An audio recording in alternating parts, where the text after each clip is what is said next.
Patrick Roger. Et Nicolas Caro nous a rejoint pour le journal de la culture avec un grand classique de la littérature. Bonjour Nicolas. Bonjour Patrick. Ce matin, vous êtes sur la Terre du Milieu. Oui, dans l'univers de Tolkien et du Seigneur des Anneaux, l'histoire, vous savez, d'un jeune hobbit. Un petit homme appelé Frodo, il va devoir quitter son village paisible avec 3 de ses amis. Il s'en va parce que son oncle, Bilbo, lui a donné un anneau magique qui permet notamment de devenir invisible, mais c'est un pouvoir maléfique, attention. L'anneau appartient en fait à Sauron, l'incarnation du mal.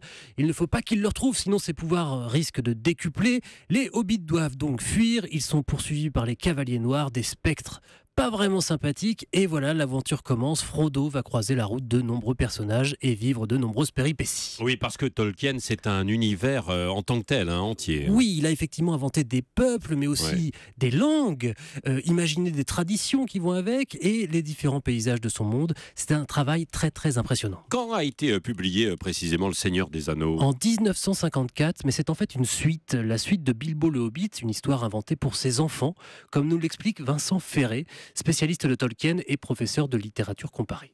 Tolkien, donc depuis 1916-1917, écrivait des textes pour lui, pour ses proches, qu'il faisait lire, et puis il inventait des histoires pour ses enfants.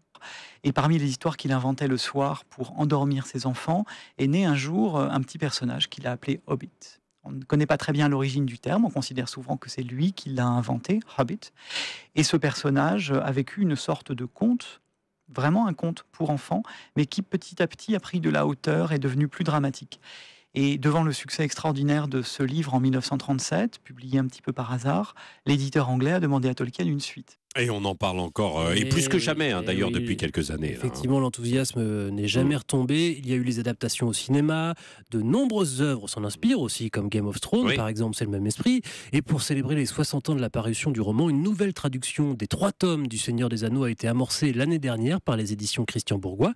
Il s'agit d'obtenir un texte plus proche de l'œuvre originale en prenant en compte les consignes de Tolkien lui-même, ce qui n'était pas le cas de la traduction précédente. Tolkien était traducteur et il avait, lorsque le Seigneur des Anneaux a été publié, par exemple en suédois, il a fait toute une série de remarques qui nous ont permis de comprendre que certains noms propres devaient être laissés tels quels. Il ne fallait pas y toucher.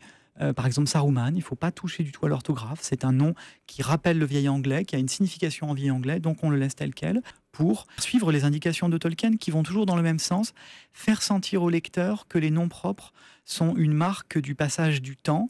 Les noms propres, les noms de lieux sont là pour le rappeler, pour nous faire sentir qu'il y a quelque chose qui nous échappe et que derrière le nom se cache toute une histoire. Donc les noms des personnages changent un peu dans cette nouvelle version alors. Oui, par exemple, Bilbo Baggins, le Hobbit, devient Bilbo Bessac. Les chansons, les poèmes du livre ont été retraduits. Bref, c'est une traduction toute neuve, mais pour une vieille histoire. Le Seigneur des Anneaux, tout un monde à découvrir ou à redécouvrir pour les plus jeunes, mais aussi les autres, les adultes, évidemment. Merci Nicolas, à demain pour un festival. Oui, je vous emmènerai dans le Nord pour les Nuits secrètes.